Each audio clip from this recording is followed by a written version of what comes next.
Amigos, mas Pedro Sánchez, presidente espanhol em ato partidário, hoje disparou contra nomes como, por exemplo, Donald Trump e Jair Bolsonaro. O presidente do governo espanhol criticou os líderes de direita em Madrid neste domingo. Eu abro aspas para ele. A Espanha é um país aberto e tolerante, amante da paz e da justiça social, em que não vão prosperar nem Trump, nem Milei, nem Jair Bolsonaro. Falas do presidente espanhol pegando a metralhadora, meu querido Henrico, e direcionando essa metralhadora para toda a direita. Olha, eu acho que mais importante, né, se são os nomes de Trump, Milei e Bolsonaro, eu acho que esses nomes, né, eles surgiram ali sempre naquele reflexo de que como está, não está bom, né? Então, como você falava, né, a pauta esquerda e direita ali são nomes que surgem, né, com ideias que talvez a gente está falando aqui, mais libertárias, né, em benefício de algo que talvez no Brasil a gente não viu, né, diminuição de pobreza, mesmo com pauta na esquerda. Na Argentina a gente não viu o controle da inflação e políticas, né, por exemplo, como o Macri tentou na Argentina.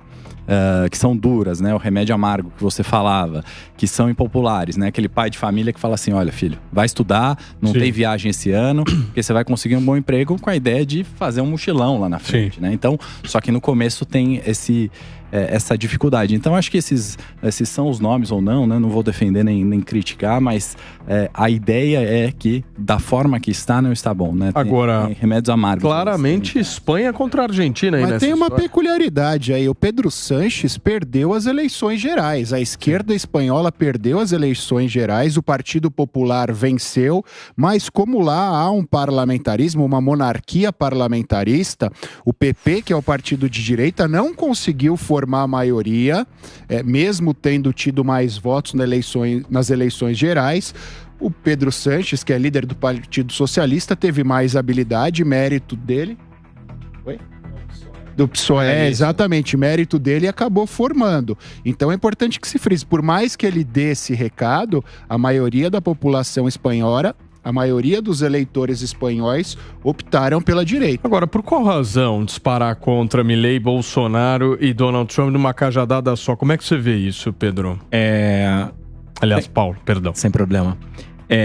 Agradecer aqui, antes de tudo, minha professora de política espanhola, Nerea Garcia, porque a minha impressão, pelo que eu acompanho e que eu acompanhei ali do processo, essa disparada ela é menos contra Milei e Bolsonaro e mais contra o Vox, que é o partido que representa a extrema-direita espanhola.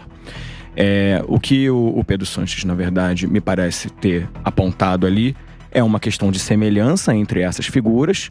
O Vox, na verdade, diminuiu muito. O grande perdedor da eleição espanhola foi o Vox, que tinha uma expectativa de fazer uma eleição muito maior, muito mais cadeira. Você tem razão quando você fala que o PSOE fez menos votos do PP, mas, na verdade, se você for analisar a votação, o bloco de esquerda fez muito mais votos, mas fez mais votos. Então era mais fácil para eles também fazer essa negociação. Daria menos trabalho trazer os separatistas e catalães ali para o processo do que propriamente olhar isso como só um resultado PSOE versus PP, que você teria que pegar também, somar aí o resultado do antigo Podemos, que mudou de nome e agora não me falha a memória. Os protestos que aconteceram, protestos violentos, inclusive, que aconteceram na Espanha nessa última semana, refletem uma posição completamente diferente, não? Mas aí é por conta dos separatistas. O Pedro Sánchez, para formar o governo, para ter maioria, ele anistiou os separatistas da Catalunha para que eles aderissem ao governo dele, né? Então, foi uma questão histórica. Eles trouxeram para o balaio das eleições uma questão histórica e, por conta disso, começaram os protestos da população espanhola. Me preocupa, né, nessas declarações ali, né, no ataque à direita, como a gente coloca na pauta, né, ele falando, né, o amante, enfim, a paz, tolerância, justiça, né, como se um outro lado, como se esses nomes, né, não apoiassem paz e justiça, né? A gente tá vendo um filme que foi 2005, né? Esqueci o nome do autor do New York Times, um artigo que ficou ali, né, conhecido, que ele falava da a demandada rosa, né? O Pink Tide, né? Que ficou como esse discurso, né? De pautas, às vezes até comunistas, né? Até ditatoriais, muitas vezes, né, da antiga União Soviética, só que amenizadas num tom realmente de paz, justiça, amor, né, como se, não estou falando que esses nomes ali, né, defendam isso ou não, mas como se a esquerda só defendesse isso e a direita não, né? Mas uma divisão muito clara que já está aí ficando cada vez mais evidente. Tem né? um outro ponto que mostra a força da direita. A gente falava aqui a questão das redes sociais. Esses protestos todos surgiram com base nas redes sociais e tomaram as ruas, guardadas as proporções, mais ou menos o que aconteceu aqui no Brasil em 2013, capitaneado por uma juventude de direita, que é um fenômeno novo, mas um pouco nesse sentido. E o Podemos virou Ciudadanos, né? Cidadania, cidadão. Cidadanos. Obrigado. Fala, senhor. Deve ter algum contexto que a gente não consegue enxergar, porque ninguém atira em 3 líderes de extrema-direita. Uma cajadada só. Uma cajadada só, ou é pesquisa, ou é algum outro partido que não é de extrema-direita, mas é direita e tá usando o nome para se fortalecer, porque ele saiu enfraquecido das eleições. Algum contexto existe. Agora, essa semana o que a gente pode esperar, Renato? Então tem audiência lá na Assembleia de Privatização da Sabesp, que mais? Deve ter a tramitação, a discussão em plenário da privatização da Sabesp. Provavelmente deve ser votado, acho que na quarta-feira, na quinta. Ou seja, isso vai mobilizar. Vai ter a discussão, né? Provavelmente quase todos os deputados devem se inscrever lá para... Então aí a gente vai entender também a greve de terça. Também, provavelmente. Então, a greve na terça é mais pela discussão feita na Assembleia, né? Exatamente. Como é que vocês veem isso, Diegão?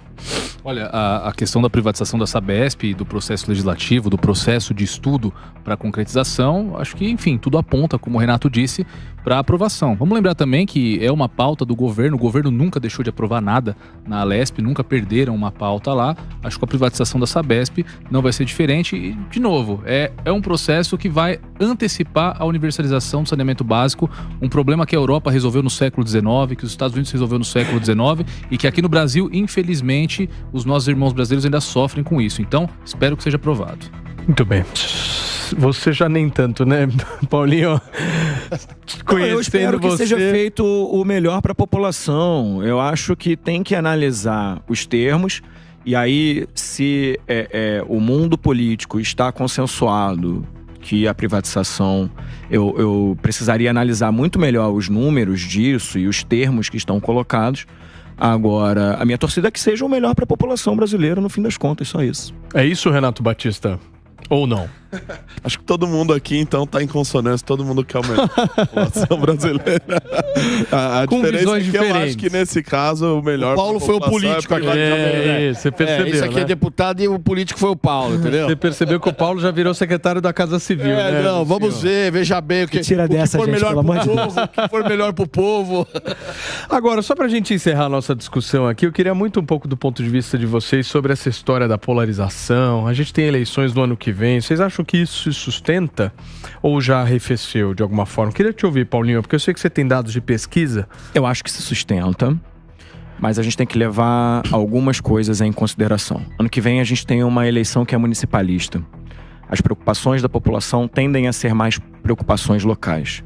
Pode ser que num contexto local haja algum político que vai se beneficiar mais ou menos de algum determinado nível de discussão sobre o cenário nacional, ou sobre a pauta de costumes, ou sobre qualquer coisa nesse sentido. Agora, é importante lembrar que são eleições municipais, que vai estar elegendo vereador, vai estar elegendo quem vai resolver buraco, luz, poste, questões muito... onde as pessoas têm...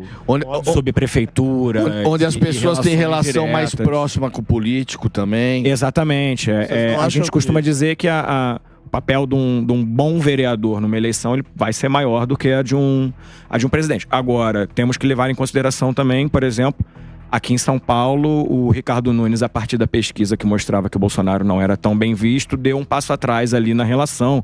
Falou, desculpa, não era bem assim, eu não estava na minha melhor fase. E aí, tudo bem. E aí isso aconteceu. Agora, principalmente em grandes centros urbanos, em lugares, em grandes capitais, você vai ter uma tendência maior ali, principalmente em lugares onde a gente consegue ver que o mapa de votos ele é também mais polarizado. Você vai ver mais voto do Novo, você vai ver mais voto do PSOL, você vai ver mais voto do PT, nesses locais, nesses centros expandidos com grande concentração socioeconômica.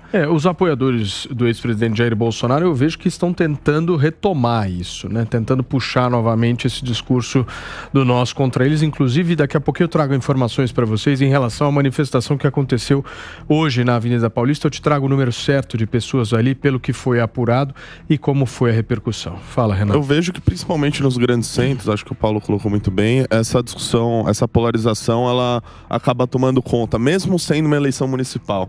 Eu vejo que nas grandes cidades, assim, pelo menos a figura do vereador do bairro, aquele cara que faz um trabalho mais localizado, ele acaba perdendo muito espaço para a polarização que está vindo aí. Então eu imagino que, vendo aqui a situação de São Paulo, eu imagino uma eleição em que a bancada da direita e da esquerda mais ideológica, ela deve aumentar bastante.